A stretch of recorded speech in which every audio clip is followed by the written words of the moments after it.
Тогда Иисус сказал ему в ответ: «Блажен ты, Симон, сын Ионин, потому что не плоть и кровь открыла тебе это, но Отец мой, сущий на небесах.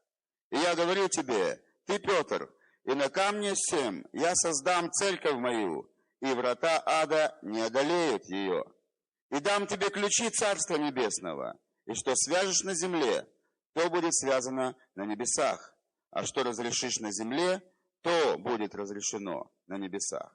Аминь. Аминь. Господь, во имя Иисуса, мы благодарим Тебя за это Слово Твое, которое живо и действенно. Я прошу Тебя сегодня, чтобы это Слово Твое вышло в силе и могуществе. О, чтобы это Слово, Господь, было действенно, словно, как бы, что это выходит из уст Иисуса. Проговори нам, Дух Святой. Яви нам Иисуса, яви нам Бога Отца, и покажи нам истину Твою. И мы молимся во имя Иисуса Христа. Весь народ сказал Аминь. Я проповедую сегодня на теме предназначение церкви. Предназначение церкви. Для чего церковь, или церковь Иисуса Христа предназначена? Вы должны это знать. Мы с вами ходим в церковь, правда? Мы даже находимся в церкви сейчас. Но, к сожалению, я могу с уверенностью сказать, что не все мы знаем предназначение церкви. Или что такое церковь. Не все мы знаем. Мы с детства знакомы с этим словом церковь, церковь, церковь. Но на самом деле время пришло, когда мы с вами должны иметь правильное понятие, искреннее понятие, христианское понятие, Божье понятие о церкви. Иисус говорит в этом 18 стихе: «Я создам церковь свою, и врата ада не одолеют ее».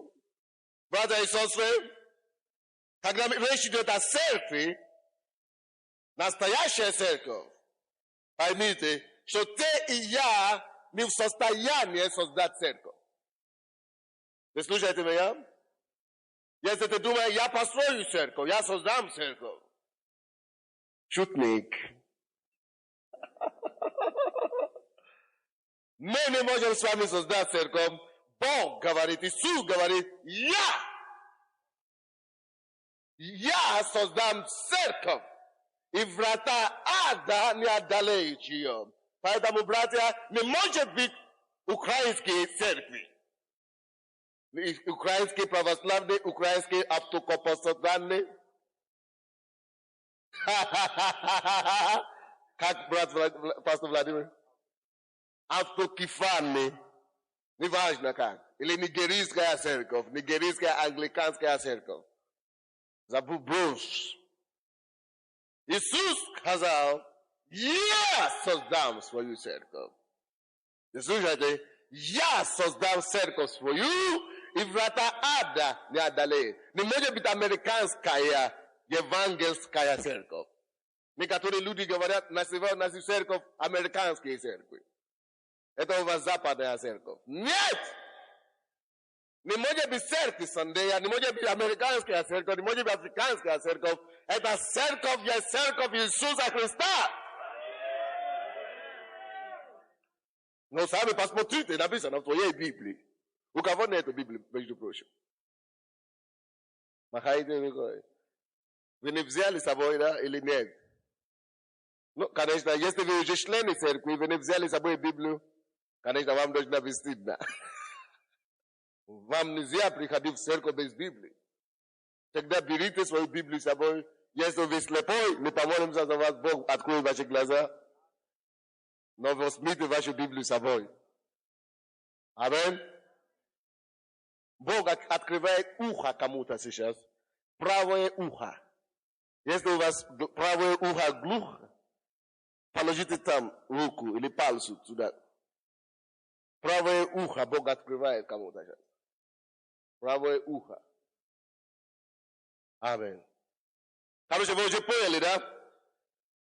Я создам церковь свою, и врата ада не одолеют ее. Только та церковь, или ту церковь, которую создает Иисус, побеждает мир. Только та церковь, которую создает Иисус, врата ада не могут одолеть. Вы слышите? Но если ты своей силой, своим знанием хочешь создать церковь, добро пожаловать на проигрыш, на поражение. Аминь. Но когда церковь создает Иисус, никто не может преодолеть ее. Никто. Пускай ад, весь ад обрушится на церковь. Не удастся. Пускай вся страна, весь мир обрушится на церковь. Не удастся. Потому что церковь Иисуса Христа создается Иисусом Христом. И врата ада не одолеют против нее. Аминь.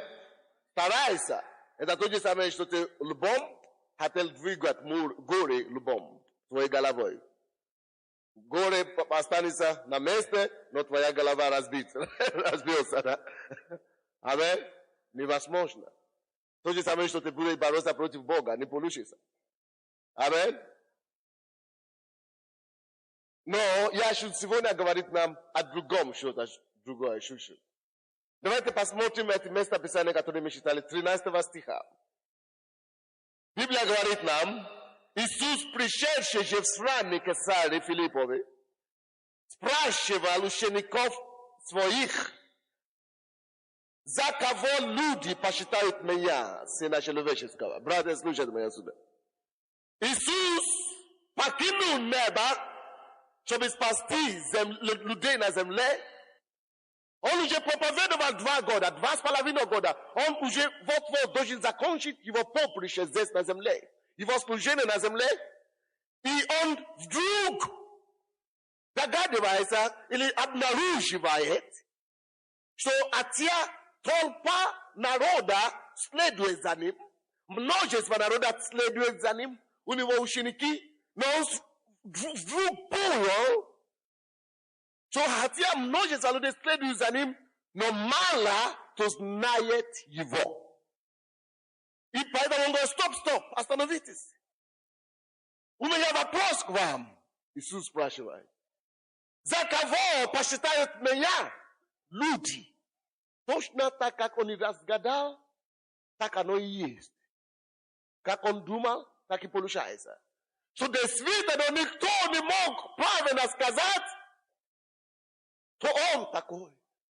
Братья и сестры, слишком много людей ходят в церковь сегодня. Слишком много людей ставят свечки сегодня, но не знают, что такое Иисус по-настоящему. Слишком много людей говорят, я христианин, я хрещен с детства, но на самом деле они далеки от Бога, как от церкви. Некоторые люди даже работают в церкви, спят в церкви, монастыри спят. Иисуса не знает. Слушайте меня? Это обескураживало Иисуса. Иисус беспокоится об этом. Когда он выяснил, что это так, он говорил, стоп! Действительно ли вы знаете, за кем вы следуете или нет? И ответ 14 стих дает нам знать, что большинство людей в церкви, к сожалению, не знают вообще, кто такой Иисус. А те, они получают исцеление от Него, получают благословение от Него, молятся Ему, но Его не знают. 14 стих. Они сказали, одни за Иоанна Крестителя, другие за Илию, а иные за Иеремию. Или за одного из пророков. Некоторые из вас, может быть, не из вас, но большинство людей сегодня, которые говорят, мы христиане, они думают, что Иисус – это историческая личность. Кто-то думает, Иисус – это великий человек. Кто-то думает, Иисус – это какой-то пророк. О, за кого ты посчитаешь Иисуса сегодня? Иисус, если это тебя не беспокоит, это беспокоит Иисуса. И когда Иисус обнаружил эту это невежество, Иисус решил что-то сделать о невежестве. Иисус решил покончить с этим невежеством. Вы слушаете меня? Когда Иисус увидел или заметил, что люди его практически не знают, он разочаровался, он был очень огорчен, но он не остановился на этом. Он не просто огорчился и ушел. Он решил что-то делать о человеческом невежестве. И что Бог решил делать? Что Иисус решил делать? 18 стих. Что люди его не знают правильно. Люди не знают, что он. Иисус принимает решение. Какое решение Иисус принимает? 18 стих. А что там написано? Я создам церковь свою, и врата ада не одолеют ее. Братья и сестры, что такое церковь? Какое предназначение церкви? Во-первых, братья и сестры, церковь Иисуса Христа была создана, чтобы уничтожить и стереть невежество сознания людей об Иисусе. Бог беспокоится о твоем невежестве. Бог беспокоится, ему не все равно о твоем невежестве. Ему не все равно. Скажи твоему соседу, что Богу не все равно о твоем невежестве.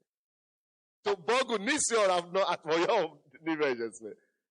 Богу не все равно. Бог беспокоится о твоем невежестве. Бог хочет что-то делать о твоем невежестве. Интересный выход, интересный ответ Бог находит. Он видит, что люди не понимают, кто он такой. И он говорит, я что-то сделаю об этом. И что он решил сделать? Когда Иисус видит невежество в народе, он решил создать церковь.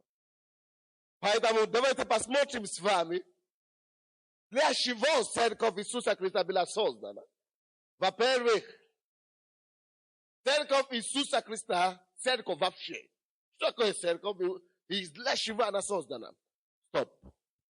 Церковь, во-первых, была создана, если вы пишите. Церковь была создана прежде всего для того, чтобы уничтожить невежество. Это значит, церковь есть место откровения. 17 стих, давайте посмотрим. Тогда Иисус сказал, 16 стиха, 16-17. Симеон же Петр, отвечая, сказал, ты Христос, Сын Бога живого. Тогда Иисус сказал ему в ответ, блажен ты, Симеон, сын Йонин, потому что не плоть и кровь открыли тебе это, но Отец мой, сущий на небесах. Один человек, единственный человек, Симеон Петр, который знал, кто такой Иисус, сказал, ты Христос, Сын Бога живого. Откровение об Иисусе Христе. Иисус сказал ему, не кровь и плоть открыла тебе это, но Отец мой небесный. Так? Что это значит? Церковь. Почему Бог говорит? И он говорит дальше, и создам церковь свою на Петре. Не на Петре само, но на этом камне. Ты камень, то есть это слово, на этом откровении. На этом слове откровения я создам церковь мою. То есть поэтому церковь превращается в место откровения. Это первое. Что такое церковь? Церковь это место откровения об Иисусе Христе. Пишите себе, если это хотите. Церковь есть. Любая церковь, наша церковь, другая церковь, православная церковь, она существует прежде всего для чего? Для того, чтобы открыть людям личность Иисуса Христа.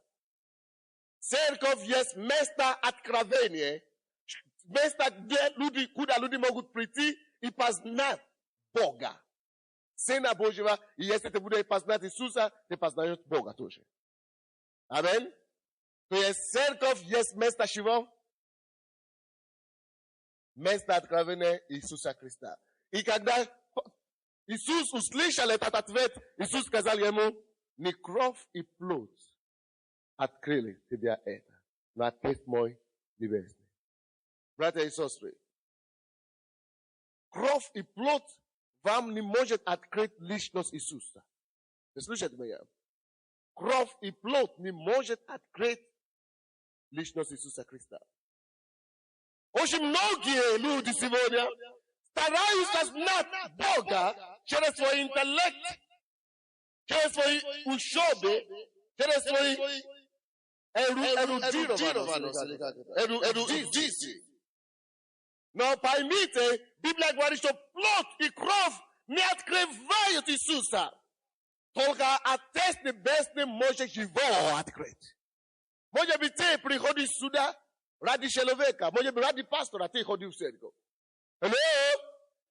Если ты ходишь сюда ради меня, однажды ты получишь разочарование.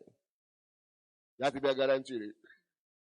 Однажды я танцую так, как тебе не нравится.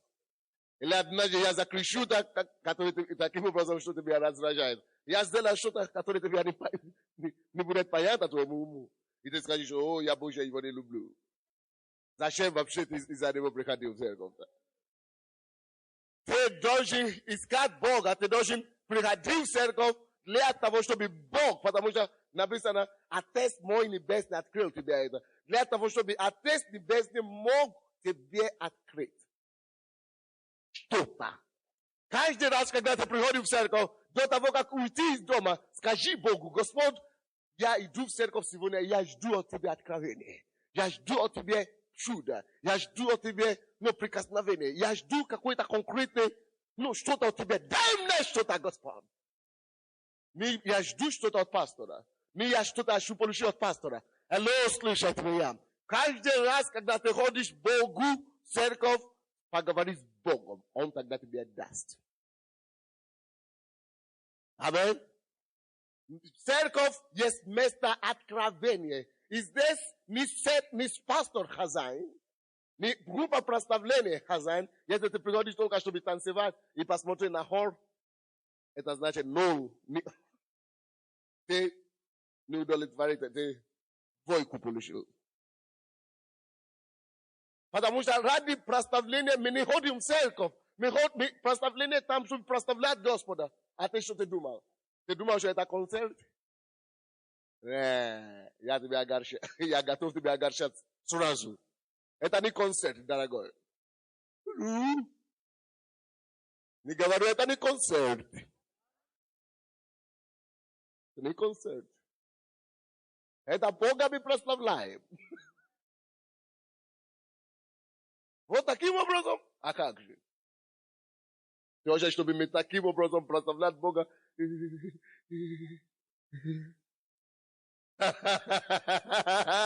Нет, мы прославляем Бога радостно, живо, активно, чтобы Он знал, что мы это делаем от всего сердца.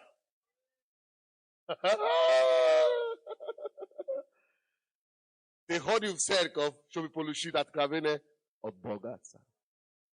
Не положись на своего друга. Не положись на товарища, чтобы тебе открыть Иисуса. Не положись на мужа. Не положись на друга. А ты сам ищи Бога. Не ходи в церковь ради жену. Не ходи в церковь ради друзей. Ходи в церковь ради того, чтобы ты самому мог познать Бога. Чтобы Бог сам мог тебе открыть личность Иисуса Христа. Церковь есть место откровения. Слушайте меня внимательно. Я что-то скажу сейчас, и это правда. Причина, почему Бог приводит сюда негров, чтобы проповедовать Евангелие, не только на Украине, везде, И почему Бог приводит сюда американцев, утром у нас были англичане. Это не потому, что украинцы не могут. Но послушайте, когда церковь перестает быть место откровения Иисуса Христа, когда церковь больше не открывает, официальная церковь уже теряет свою способность через учение, через проповеди открыть личность Иисуса людям, Бог поднимет настоящую церковь. Когда признание церкви теряют свои места, свои положения, свои полезность людям. Когда они больше не открывают Иисуса, Бог не говорит, у меня нечего делать, что мне поделать с Украиной, там церковь уже превратилась в музей.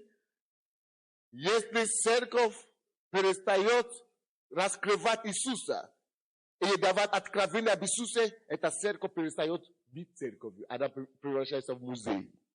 Музей. Поняли? Музей. Люди просто пойдут туда, чтобы посмотреть красоту. Какая красота здесь. Видите? Чтобы своими глазами, физическими этими, кровь и плоть получить красоту и успокоение через физически. А Библия говорит, что кровь и плоть ничего не может дать. Потому что кровь и плоть не может наследить Царство Небесное. Аминь. Вот, когда церковь перестает быть полезной в том, чтобы через учение, через проповеди открывать людям Бога, эта церковь, Бог перестает считаться с такой церковью. И Он сделает все возможное, дорогие, чтобы возродить настоящую церковь. Если ему нужно самое углубленное место земли, понять человека, чтобы понять настоящую церковь, он привезет откуда угодно. Только чтобы настоящая церковь, лицо Иисуса была, где люди могли прийти и получить настоящее откровение об Иисусе Христе. Не слышите меня? Поэтому вы, дорогие товарищи, которые говорят, американцы налетели на нашу страну, негров послали. Ну, послушайте, ни американцы, ни капиталисты послали нас. Это Бог хочет вернуть нас в истинную церковь, где люди могут получить откровение об Иисусе Христе. Иисус переживает об этом, что люди приходят в церковь, ставят свечки, смотрят изображения и уходят таким же образом, не зная личности Иисуса. Иисус переживает об этом, Бог переживает об этом, и Бог принимает решение что-то сделать об этом. И что Бог делает об этом? Бог поднимает настоящие церкви. Где будет видно силу Божию, где будет видно демонстрирована власть Бога, чудеса и знамения, выселение спасение людей, освобождение людей в мире, в семье, освобождение наркоманов, алкоголиков, где чудеса и знамения будут происходить каждый день. Это то, что Бог хочет для настоящей церкви. Где Иисус Христос будет открываться людям, как живого, действенного Бога. Иисус в любой стране. Это не важно, Украина, Америка, Африка. Бог, если люди начнут терять истинное лицо Бог, церкви, Бог не хочет, чтобы это было так. И Бог начинает поставить людей из иностранных держав, из других стран, чтобы создать опять настоящую церковь. Вы слушаете меня? Церковь, прежде всего, это место откровения Иисуса Христа. Почему Иисус не сказал, видите, там Он сказал, не кровь и плоть открыли тебе это, на тест мой небесный. Открыл что? Что Иисус Христос, Сын Бога Живого, что Иисус Христос, что Иисус есть Христос, что Иисус есть Мессия, Иисус есть Спаситель. Почему именно об Иисусе церковь? Почему церковь открывает именно Иисуса? Почему церковь не место откровения просто Бога, просто Духа Святого? Почему именно Иисуса церковь открывает? Потому что если ты будешь знать Иисуса, ты будешь знать Бога Отца тоже. Потому что Иисус, Он есть полное изображение Бога Отца. Он есть Бог воплощенный во плоти. Аминь. Давайте посмотрим Евангелие от Иоанна 1:18. Евангелие от Иоанна 1:18. 1:18. Бога не видел никто никогда. Правильно? Бога никто не видел никогда. Единородный Сын, сущий в недре Отчим, единородный Сын, это кто? Иисус. сущий в недре Отца. 1 глава 18 стих. Он явил кого? Бога. Единородный Сын Бога. Это кто? Библия говорит, что Иисус явил Бога. Что это значит? Когда Иисус пришел на землю, Он пришел не чтобы явить себя. Вы слушаете меня? Иисус пришел сюда не чтобы явить себя. Иисус пришел на землю, чтобы явить кого? Бога Отца. И поэтому, когда ты видишь Иисуса, ты видишь практически Бога. На самом деле. Он пришел, чтобы явил все то, что Иисус делал. Это физическая демонстрация Бога Отца. Это демонстрация действий, характер, но жизнь Бога Отца во плоти. Поэтому если церковь есть место откровения Иисуса, это значит автоматически, это есть место откровения кого? Бога. Но почему через Иисуса? Почему именно откровение Иисуса? Потому что Иисус, Бога Отца, никто не видел никогда. Но Иисус все уже видели. Так? Поэтому если мы будем знать Иисуса, как Он есть в Библии, как Он есть в настоящее время, мы будем знать Отца. Откройте, пожалуйста, Евангелие от Иоанна тоже. 7 глава, 16-18 стихи. Евангелие от Иоанна, 7, 16, 18. Послушаем, что Иисус говорит о себе. Иисус, отвечая им, сказал: «Мое учение не мое, но пославшего меня. Мое учение не мое». Братья и сестры, если Иисус пришел сюда на землю, чтобы явить Бога Отца, это значит, Он не имеет права говорить о себе. Поэтому все его учение, все, о чем Он говорит только о пославшем Его, только о Боге Отца. Его учение, это было учение Бога Отца. Он не говорил о себе. Слушайте сюда, мы с вами тоже призваны, как церковь, чтобы явить кого? Иисуса. Значит, учение Иисуса Христа есть наше учение. Мы не можем ничего говорить от себя. Его учение, потому что посланный должен нести слово пославшего. Он не имеет права говорить о себе. Вот почему в нашей церкви большинство времени мы уделяем проповеди. Потому что когда ты будешь проповедовать, Иисус появляется. Когда ты будешь проповедовать, люди будут познавать Иисуса через проповеди, через учение. Когда ты будешь проповедовать, Иисус являет себя как исцелителя, как освободителя и как чудодейственник. Поэтому Иисус то же самое делал.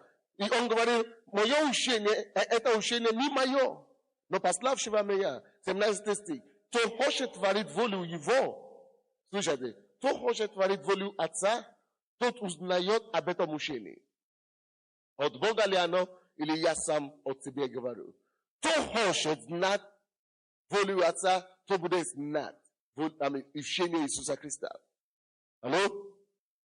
Если вы ходите в церковь, где не учат об Иисусе, где не проповедуют учение Иисуса Христа, как таково, что это не?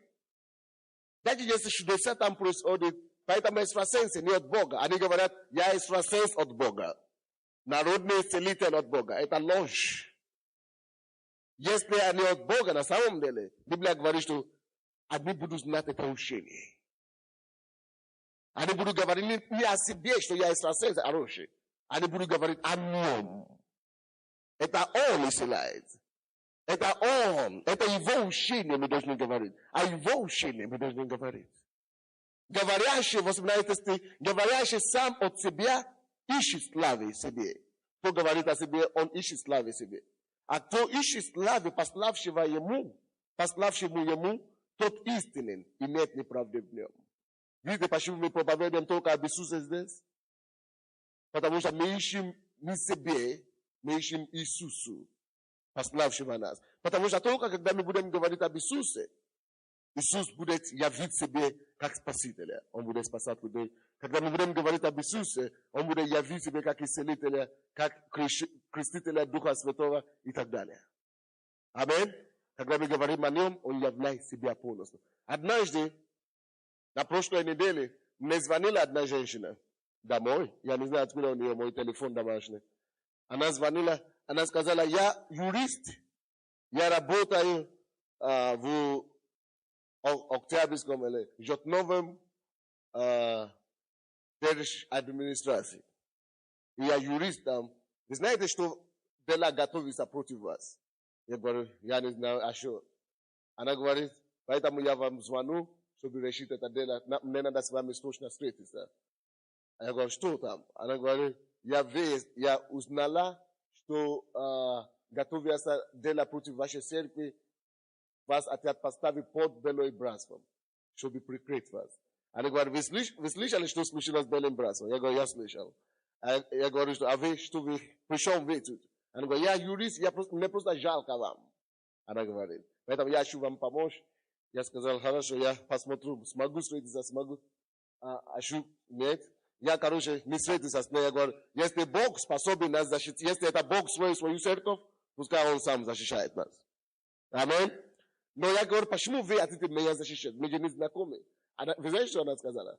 Она сказала, интересно, да, интересно. Она говорит, ну, я вас смотрел по телевизору, и я слышал много о вашей церкви. Я знаю, что вы экстрасенс хороший. Вы знаете? Она говорит, я знаю, что вы экстрасенс хороший. Жалко потерять такого специалиста. Экстрасенс хороший. Потому что люди исцеляются. Она думает, что только экстрасенсы могут исцелять. А где Бог сам, который создал человека? Представляете? Вы экстрасенс хороший. Я даже уху не могу исцелить. Муха, которая летает такой. Я не могу. Муха. Муху не могу исцелить. Не могу исцелить даже муху. Тем более корова. Тем более человека вообще не могу. Я простой человек, как и вы. Но потому что мы здесь проповедуем Иисуса. Иисус являет себе и исцеляет людей. Когда мы проповедуем об Иисусе, Он являет себе. Он освобождает наркоманов, алкоголиков. Когда мы проповедуем об Иисусе, люди слышат об Иисусе. Иисус приходит к ним, очищает их кровь, исцеляет их от болезней и делает чудеса и знамения. Потому что Иисус говорит, что кто об этом учении хочет знать, то говорит не о себе, а о нем, о пославшем его. Аминь. Когда мы говорим о нем, Иисус открывает себе. Вот что есть церковь. Церковь должна быть подобное место чего? Откровений Иисуса Христа. Потому что когда ты открываешь Иисуса, Иисус автоматически открывает Бога Отца. И вы поняли, что плоть и кровь не могут открыть нам Иисуса. Не кровь и кровь открыл тебя это, но Отец мой Небесный. Так что, когда мы приходим в церковь, мы приходим к пастору. Нет, не глупое представление тоже. Мы приходим к Богу, а Он дает нам откровение. Аминь. Вот первое, что есть церковь. Второе, что есть церковь. Давайте посмотрим тоже от Иоанна 13:12. 13:12. 13 глава, 12 стих. Истинно, истинно говорю вам, верующий в меня, дела, которые творю я, он сотворит. И больше этих сотворит, потому что я к Отцу моему иду. Послушайте, что Иисус говорит. Верующий в меня, дела, которые я творил, или творю, он сотворит тоже. Кто здесь верующий в Иисуса? Поднимите свои руки. Держите ваши руки вверх так. Держите ваши руки так. Что я верую в Иисуса. Вы верующие в Иисуса, так? Но посмотрите, что Иисус говорит. Он говорит, дела, которые я делал, вы сотворите тоже. Опустите ваши руки. Второе значение церковь. Пишите себе. Второе значение, предназначение церковь. Второе предназначение церкви. Это для того, чтобы церковь для того, чтобы явить Иисуса. Так как Иисус пришел и явил Отца, поэтому Бог создал церковь, чтобы церковь могла явить кого? Иисуса. Поэтому Иисус сказал, дела, которые я делал, сделай, сотворите тоже. Что за дела, которые Иисус делал? Во-первых, Иисус любил людей. Он любил всех людей. Бог создал церковь, слушайте внимательно, сейчас судите сюда. Бог создал церковь для того, чтобы церковь могла быть его изображением здесь на земле. Иисус пришел сюда на землю, чтобы любить мир и спасти мир, но сейчас он ушел. Но когда он знал, что он уйдет, он поставил здесь церковь, чтобы церковь могла быть его глаза, чтобы церковь могла быть его ноги, чтобы церковь могла быть его руки. Что это значит? Дела, которые я делал, которые я сотворил, вы сотворите тоже. Что это обозначает? Ты есть церковь, ты в церкви. Это значит, Бог оставил здесь церковь, чтобы явить Иисуса, чтобы видеть глазами Иисуса. Братья, слушайте сюда. Мы есть глаза Иисуса. Бог поставил церковь здесь. Церковь, предназначение церкви, это чтобы видеть глазами Иисуса нужды людей. Когда люди нуждаются, когда люди живут в беззаконии, в грехах, Бог хочет, чтобы мы своими глазами видели, а чтобы мы поняли, что Иисус живет в нас, и чтобы мы видели глазами Иисуса на проблемы. И когда мы видим эти люди, мы идем туда, чтобы оказать им помощь, чтобы любить их, чтобы избавить их, чтобы освободить их. Бог хочет, чтобы церковь стала рукой Иисуса. Что это значит? Чтобы мы обнимали людей любовью Иисуса. Чтобы мы ласкали людей любовью Иисуса. Чтобы мы имели сердце Иисуса. Чтобы мы имели сострадание Иисуса. Чтобы мы имели ноги Иисуса. Чтобы мы могли пойти в больницы. Чтобы мы могли молиться за людей. Чтобы мы могли пойти по детским домам, по тюрьмам, по местам лишения свободы, по домам постарелых. Ноги Иисуса. Донести до них благую весть. И говорит, что Иисус любит вас. Есть выход для вас. Есть ответ в этом мире. Есть альтернатива в этом мире. Ноги Иисуса. Мы идем и совершаем дела Иисуса. Дела, которые я делал. Вы делаете тоже. Что это обозначает? Чтобы мы имели руки Иисуса, которые будут касаться людей. Который будет утешать людей. Который будет ласкать людей. Который стирает слезы с глаз людей. Руки Иисуса. О, дорогой, как ты живешь для Иисуса? Ты есть церковь сегодня. Ты есть представитель церкви сегодня. Что ты делаешь? Чтобы быть ногой Иисуса. Чтобы быть рукой Иисуса. Чтобы быть глазами Иисуса. О, братья. Чтобы быть ртом, языком Иисуса. Чтобы говорить лаские слова людям. На работе у себя. Дома у себя. Соседям. Родственникам. Чтобы говорить им утешительные слова. Чтобы поднимать их из грязи земли. Чтобы поднимать их из упавшего состояния. Чтобы говорить кому-то хорошие слова. Вот что делал Иисус, когда он был здесь на земле. Библия говорит нам, Деяния апостолов, 10 глава, 38 стих, что Иисус Христос был помазан Духом Святым. И он ходил по всему месту, по Галилее и по всем городам его. И он ходил, исцеляя больных и исцеляя всех обладаемых дьяволом. Потому что Бог был с ним. Это тем, что занимался Иисус. Он ходил везде. Он ходил повсюду. Ища людей, где люди нуждаются. И он протянул к ним руку. Он молился за них. Он поднимал их. Он утешал их.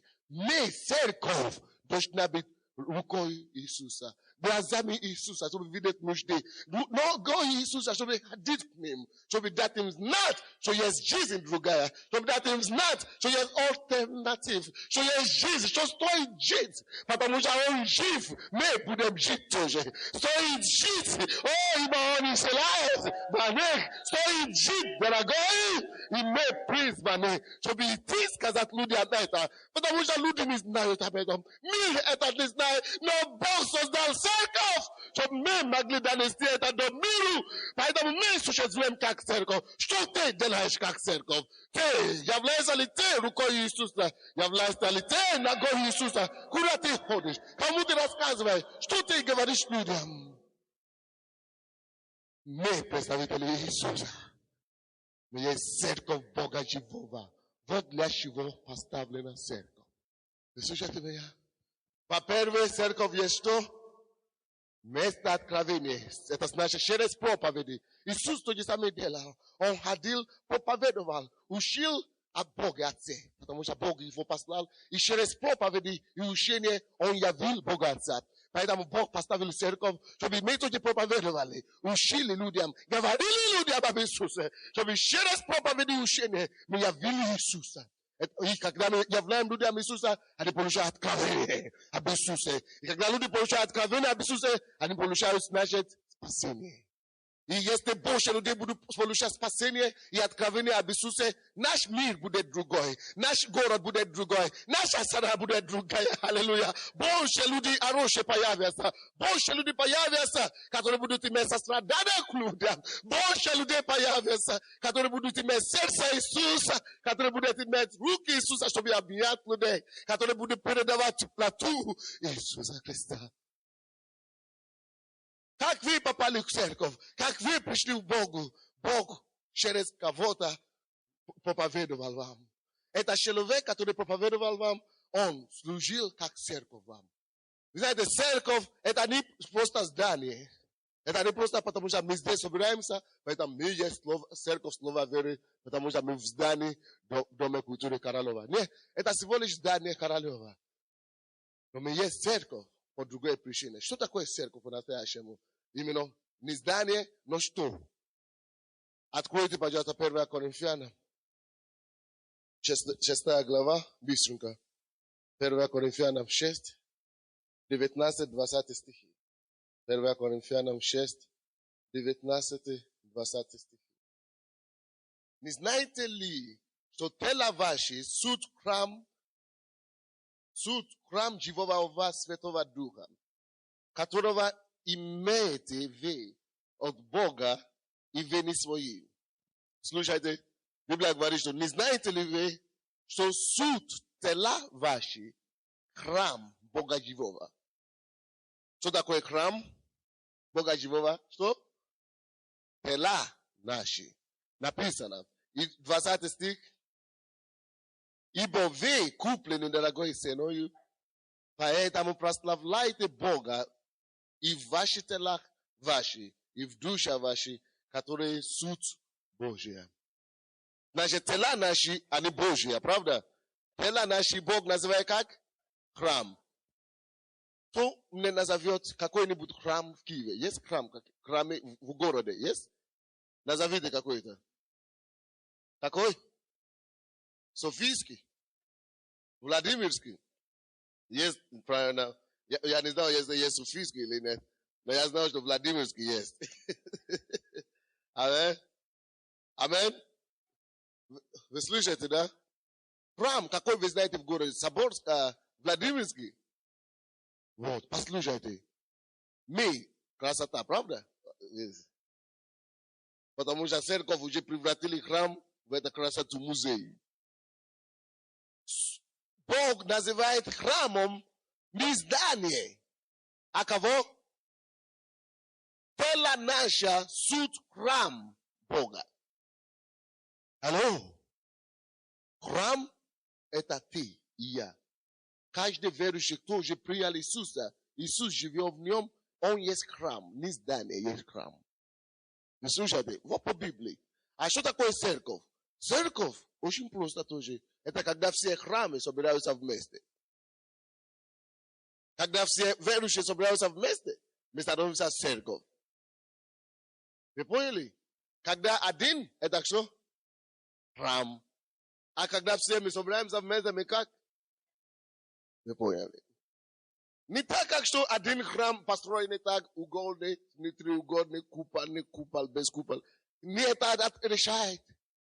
Иисус говорит, что храм это верующий, в котором живет Дух Святой.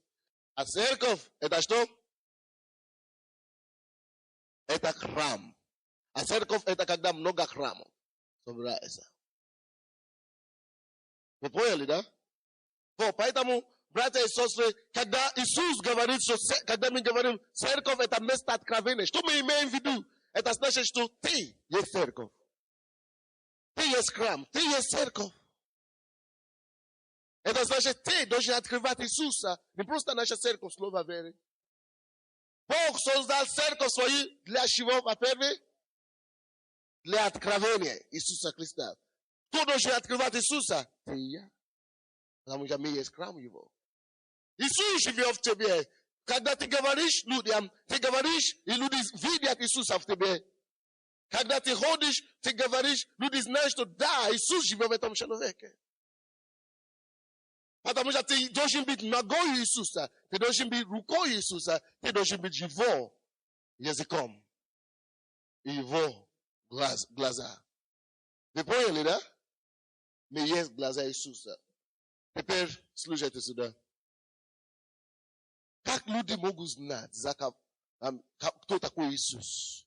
Если Иисус задает такой вопрос, за кого меня посчитают? Иисус уже создал ответ, церковь, чтобы дать людям ответ на этот вопрос. Мы с вами должны явить Иисуса. Как? Через наши слова, через наши поступки. Два способа.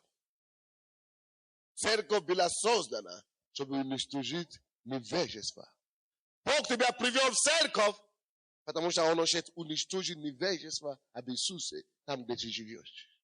Чтобы ты кому-то мог показать Иисуса. Давайте откроем Деяния апостолов. Я постараюсь закончить сейчас последнее место Писания. Деяния апостолов, 4 глава. Деяния апостолов 4, 10 стиха по 20 стих. Кто может мне считать? Пожалуйста, подойдите сюда, прочтите мне. Деяния апостолов, 4 глава, 10 стиха по 20. То да будет известно всем вам и всему народу израильскому, что именем Иисуса Христа Назарея, которого вы распяли, которого Бог воскресил из мертвых, им поставлен Он пред вами здрав. Он есть камень, пренебреженный вами зиждущими, но сделавшийся главой угла, и нет ни в ком ином спасения. Ибо нет другого имени под небом, данного человеком, которым надлежало бы нам спастись. Видя смелость Петра и Иоанна, и приметивши, что они люди не книжные и простые, они удивлялись. Между тем узнавали их, что они были с Иисусом.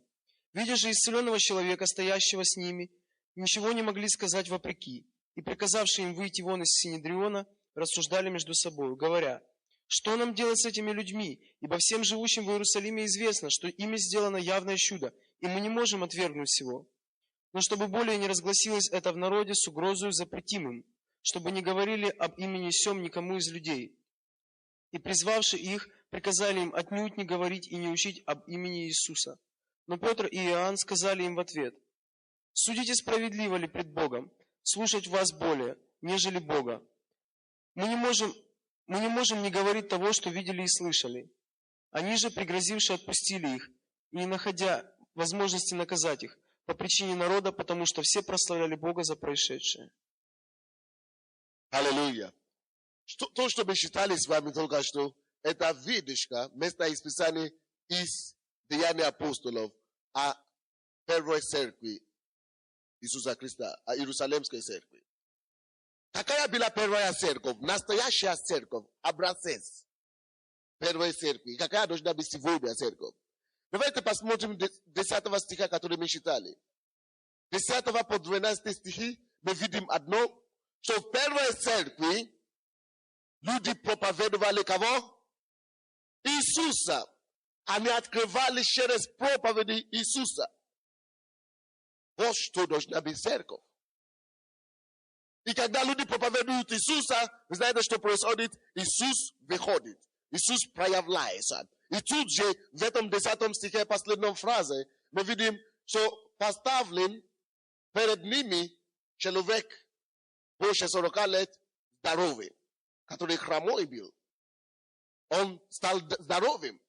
Почему? Откуда? Потому что люди проповедовали Иисуса.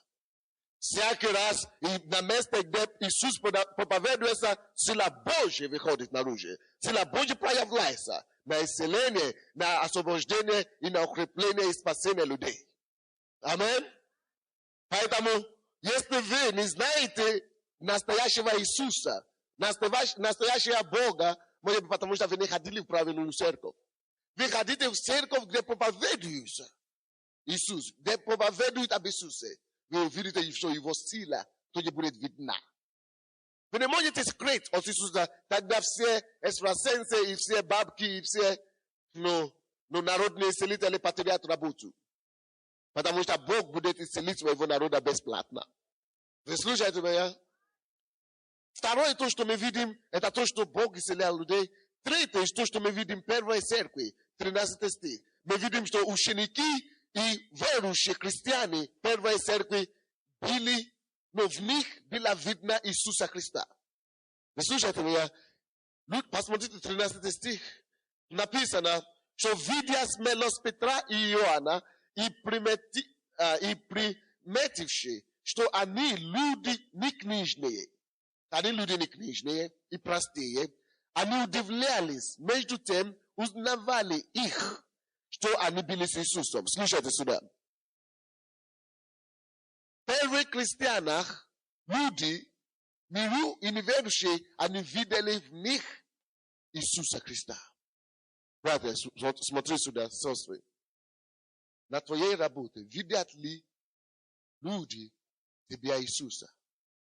Потому что в первой церкви люди действительно жили так не для себя только. Они были действительно руки Иисуса. Они были глаза Иисуса, ноги Иисуса, сердце Иисуса имели. И когда люди их видели, сказали, что эти люди действительно были с Иисусом. Видели Иисуса в людях. Вот что значит церковь. Братья и сестры, ты призван быть в церкви, потому что Бог хочет, чтобы тебе был виден Иисуса. Каким образом? Когда ты начинаешь творить дела, которые творил Иисус, люди начинают понимать, что ты был с Иисусом, что Иисус живет в тебе. Когда ты начинаешь проповедовать людям, учить об Иисусе, Иисус проявляется, и люди увидят Иисуса в тебе. Когда ты начинаешь поднимать людей, не спорить на работе, не ругаться с соседом или соседами, не драться с мужем или с женой, а действительно явить жизнь Иисуса, характер Иисуса, поступки Иисуса, тогда люди увидят, что действительно вот христианин пришел. Вот почему Бог поставил церковь. Посмотри на себе и честно смотри. Во мне видят ли людей Иисуса? Являюсь ли я своей жизнью Иисуса людям? Как это они могли смотреть на учеников и сказали, действительно, они были с Иисусом. Они никогда их не видели, но видели Иисуса в них. Подними свои руки и говорю, Господь, я хочу, чтобы люди видели Иисуса в меня. Через мои слова, через мои поступки, яви Иисуса через меня.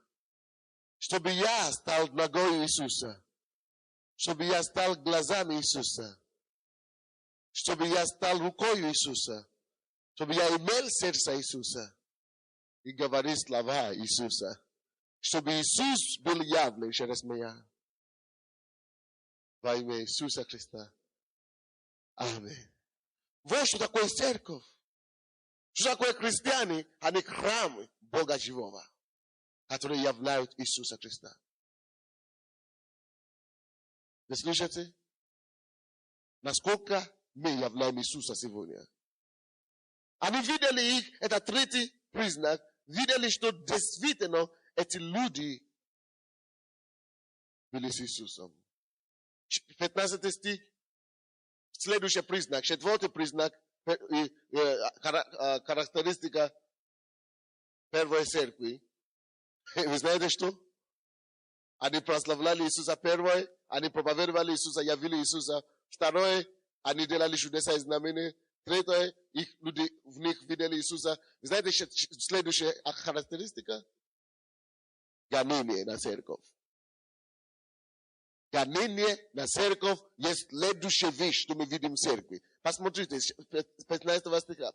И приказавший им выйти вон из Синодрона, рассуждали между собой, говоря, что нам делать с этими людьми, ибо всем живущим в Иерусалиме известно, что ими сделано явное чудо, и мы не можем отвергнуть этого. Но чтобы более не разгласилось это в народе, с угрозою запретим им, чтобы не говорили об имени этом никому из людей. И призвавшие их, приказали им отнюдь не говорить и не учить об имени Иисуса. Вы слушаете сюда? Как это так? Запретили им говорить об Иисусе или учить об Иисусе? Проповедовать об Иисусе? Что они делали? За что? Неужели они убивали, грабили? Нет! Людей, которые убивают, грабят, изменяют мужей и жены, никто не беспокоится о них. Видите, дискотека, работа и на здоровье. Коляса там разбивал себе голову, бутылки и так далее. А на здоровье идите. А молитва, где все хорошо, не надо. Нам это мешает. Что это такое? Это подтверждает слова Иисуса. Потому что Иисус говорит, что всякий, кто хочет вести, кто хочет жить благочестивую жизнь во Христе Иисусе, кто хочет жить неразвратную жизнь, а благочестивую жизнь во Христе Иисусе будет гоним. Все, кто хотят жить благочестивую жизнь, будут гонимы. Ты не пьешь? Почему ты не пьешь? Ты что, святой Шемсе? Почему ты не пьешь? Ты не любишь меня? За компанию попей. Все начнут говорить ерунду о тебе. Что ты уже плохой, потому что ты не хочешь пить с ними. Почему? Потому что ты живешь, Библия говорит, если ты хочешь жить благочестивую жизнь, будут гонимы. И Библия говорит, радуйтесь, когда вас будут гнать. Радуйтесь, когда вас будут ругать, злословить вас. Радуйтесь, ибо ваша награда велика на небеса. Дорогой, поймите, за грех, благодари Бога, что за грех тебя не гонят. Но когда тебя начинают гонить за Иисуса, надо радоваться. Потому что это нормальная штука, это нормальное явление. Вы слышите меня? Скажи твоему соседу, гонение христиан – это нормальное явление. Так должно быть церковь. Если церковь действует, если церковь двигается, если церковь сильна, проповедует Иисуса, являет Иисуса, если церковь делает чудеса и знамения, если Иисус на самом деле там, будут гонения. Аминь. Это признак, что церковь делает свою работу. Это признак, что это есть настоящая церковь. Да? Вы знаете, что? Но. Все хорошо, что хорошо закончится. То, что хорошо кончится. Или как это? Кончается. Слушайте сюда. Слушайте. Все, кто гонит церковь, в конце концов, рано или поздно, они потом присоединяются к церкви. Хотят, не хотят. Поэтому все, кто гонят нас сейчас, это возможно для того, чтобы они могли присоединиться к нам. Потому что их глаза откроют. Потому что мы продолжаем раскрывать Иисуса. Когда мы будем раскрывать Иисуса, они поймут однажды, что мы делаем? Не сказал.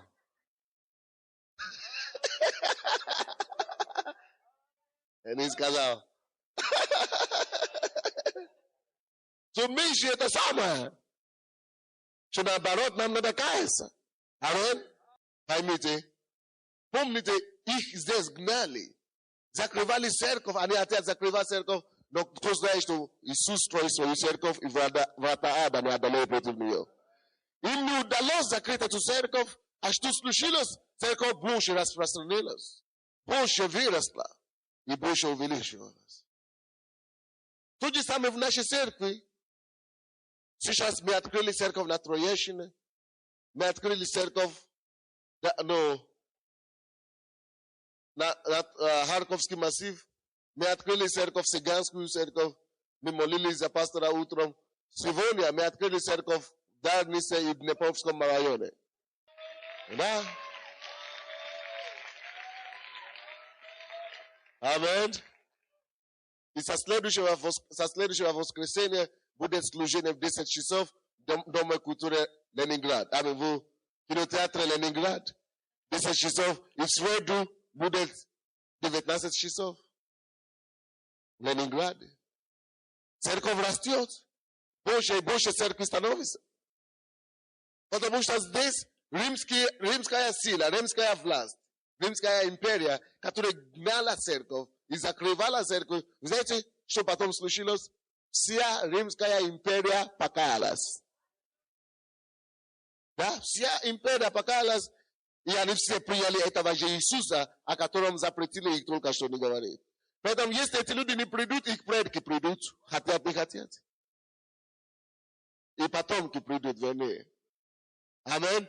Их дети придут к Иисусу, и они будут умолять грехи своих предков, дедушки. Аминь. Потому что истина, ты не можешь убить истину. Ты убиваешь истину 100 раз, он поднимается 100 раз. Поэтому, если у тебя есть гонение, и то, что происходит в нашей церкви, наоборот, радуйтесь. Это наоборот к лучшему. Аминь. Мы даем им возможность прийти к Богу. Потому что в настоящей церкви так должно быть. 20 стих. Что ученики сказали? Мы не можем, потому что им запретили говорить, они сказали, мы не можем не говорить того, что видели и слышали. Мы не можем не говорить. Они запретили им больше не проповедовать об Иисусе. Говорят, делайте, что вы хотите. Но запретить нам проповедовать об Иисусе не можем. Вы не можете. Потому что мы не можем не говорить о том, что мы слышали. Мы не можем не говорить о том, что мы видели. Бог меня исцелил. Что, мне лгать, что Бог меня не исцелил? У вас это не получится. Бог мне говорил, открывая слово, что мне лгать, что Бог не говорит. Нет, это у вас не получится.